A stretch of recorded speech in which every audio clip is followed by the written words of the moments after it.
ఇప్పుడే మాట్లాడి కొన్ని డిమాండ్లు పెట్టినారు. ముఖ్యంగా ఇక్కడ ఉన్నటువంటి కళాజాత బృందానికి గట్టి చప్పట్లు కొట్టాలి. ఎందుకంటే చాలా అద్భుతమైనటువంటి పేరేంటి మన పేరు ఐడియా శంకర్ ఉర్రూతలు ఇచ్చాడు, ఎగిరితే అసలు ఏందా నా భయం ఏందా.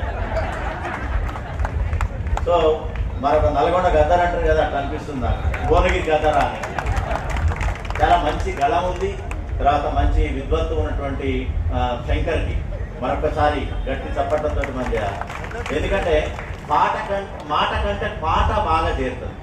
అందుకనే కళాజాత బృందం ఈ యొక్క ప్రభుత్వం సంబంధించినటువంటి అవగాహన కార్యక్రమాలన్నీ కూడా కళాజాత ద్వారా ఎందుకు చెప్తామంటే ఈ ప్రసంగాలతోటి వాళ్ళ చెవికి ఎక్కదు.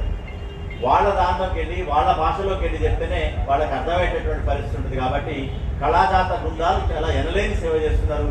గ్రామ గ్రామాన ఎండనక వాననక ప్రోగ్రామ్ ఇచ్చినామంటే వాళ్ళు వెళ్ళిపోయి 10 రోజులు 15 రోజులు ఇంటికి కూడా దూరంగా ఉండి సేవ చేసినటువంటి కళాజాత బృందానికి కూడా నా తరఫున ధన్యవాదాలు కృతజ్ఞతలు తెలియజేస్తున్నా. అదేవిధంగా ఈరోజు మనకి ఈ యొక్క జయంతి